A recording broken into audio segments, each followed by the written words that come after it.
Hello, gorgeous folks. A few people have asked me about what's happening astrologically. This is being recorded November 1st, 2024, right before the US election. The first thing that's happening is today we have a new moon in Scorpio. New moons in Scorpio are always intense to begin with, and they're more intense now just because of everything that's happening in the US with the election. This new moons in general are a great time for setting intentions or reflecting on what you like to set intentions around new beginnings. So some of you may be feeling the intensity of just the Scorpio energy. Of course, it's right after Halloween, Samhain Day. The veil between the physical and the non-physical is at its thinnest. So there might be a lot of ancestral energy in the air, so to speak. Um, we're also coming up on a Mars Pluto opposition. It'll be exact on November 3rd, but you've probably been feeling it most of this week. Mars is the planet of action, drive, bravery, courage. That's the higher side of it. The shadow side is war, aggression, being overly assertive. Pluto is about transformation. Um, it can also be about revealing what has been hidden. That also happens usually with Scorpio energy in the mix as well.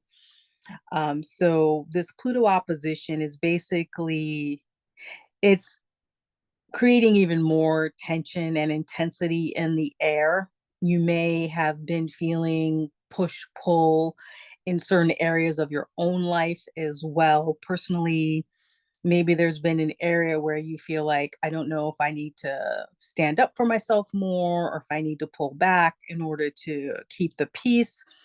And there's kind of this tug of war between when to hold back and when to speak up. So that's definitely more what's happening in this energy as well. That's basically the long and the short of it. I didn't want to have too long of a video. I'm going to talk more about this in my probably do a longer video for my specific membership. And also I have a weekly Substack that I also send out to people on my email list. So people have the option to either get it by email or to read it on Substack. And with Substack, I actually read my weekly newsletter out loud. So that way people have the option to listen if they don't have the time to read it. So I'll probably talk more about that a little bit next week as well. What's been happening this weekend, since some of that energy is going to be spilling over into the first week of November, maybe even potentially the second week of November. The other big thing that's been happening, though, and that people are probably going to be feeling even more for the rest of the month, is Pluto is in Capricorn. It's rounding out its final days of being in Capricorn. And it's definitely impacting the US election and the energy around that because the US itself is going through what they call a Pluto return. Pluto goes through each sign every 248 years. It was briefly in Aquarius in March 2023 to May 2025. And then it went back into Capricorn and excuse me, March 2023 to May 2023, excuse me, getting ahead of myself. And then it went back into Capricorn. It re-entered Aquarius at the beginning of this year, January 2024, where it stayed in Aquarius until September 1st of this year and went back into Capricorn. And so the final part of Pluto's in Capricorn from September 1 through November 19th of this month is coinciding with the Pluto return of the United States. I'm actually going to link a link to Lawless Astrology, Dabney Lawless. She does several great videos about the US Pluto return. She does a far better job of explaining this than I could to you. But in a nutshell, Pluto governs banks, governments, big institutions. And what we have in this presidential election is actually two archetypal energies. Pluto and Capricorn being represented by Donald Trump, the patriarchy that is falling away, crumbling as it falls apart, And then we have Kamala Harris, who represents Pluto and Aquarius, revolution, new energy, democracies. The last time Pluto was in Aquarius was when we had the French Revolution, the American Revolution, and the Industrial Revolution. Pluto in Aquarius is all about the people saying, hey, here's what we now demand.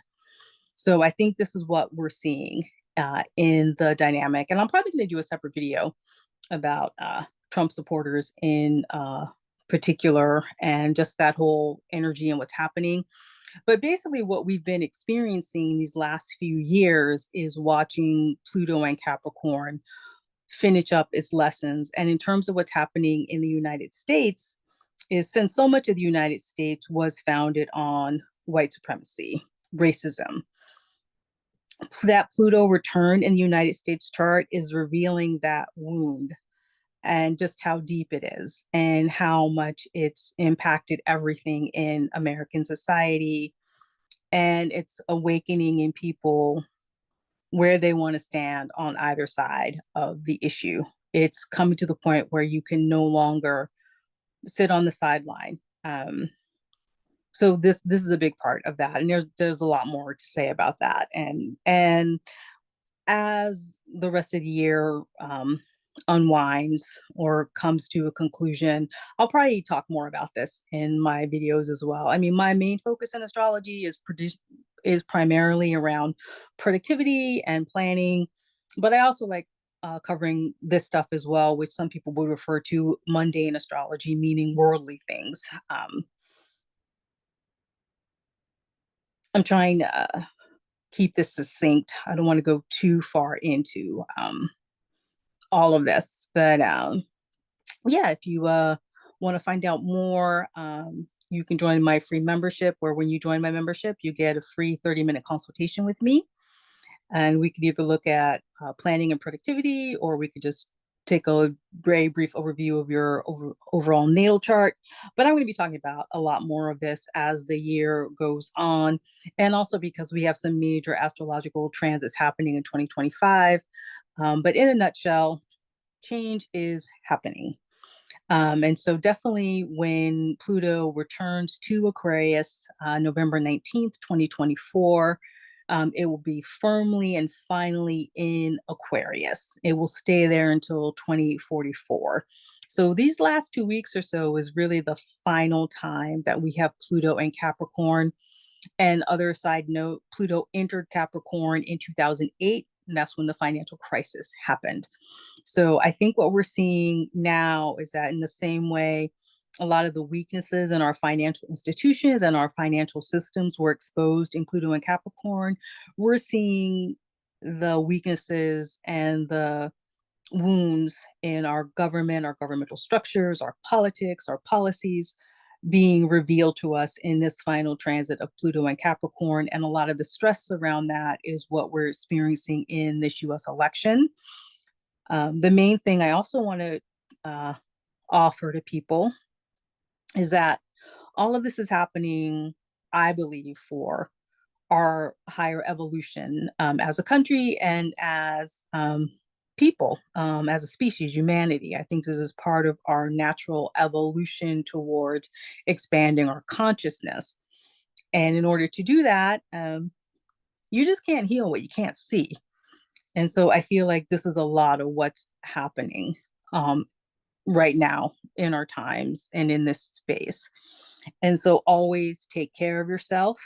Um, I'm someone who believes that souls choose to be born during particular times to help change the collective, to help expand it, to help it grow, to help it heal.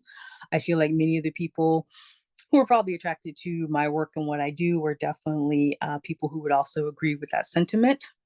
So, and I have other spiritual teachers who remind me of this all the time, that we're here to learn and we're here to grow and we're also here to teach and to heal. And you never know how your work is going to impact other people.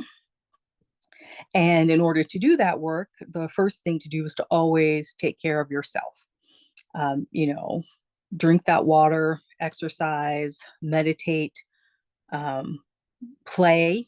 if you want to like work out, if that's your form of play, or if you just want to like run around the backyard with your kids, whatever you can do to unwind and relax as we move closer and closer to this US election. Um, just know that at the end of the day, you were always enough. You were doing your best. And the core of us, the truth of us, is that we are love, light, and truth. And so remember that.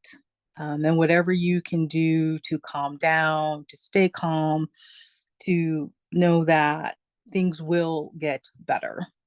Um, there is always hope. And I do believe we are fully supported and loved by the universe. And just take it one day at a time, 1 hour at a time, if that's what you need to do to get through the day.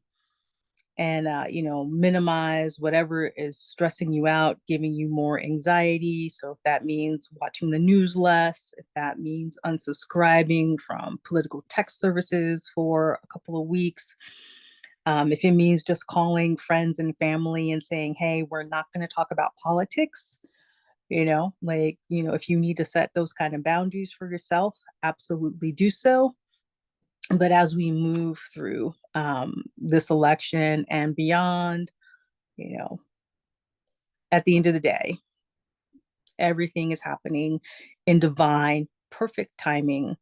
And I do believe that we are always fully taken care of, fully supported, and that we will receive what we need when we need it. So, wishing you all lots of love, peace, and joy. Bye.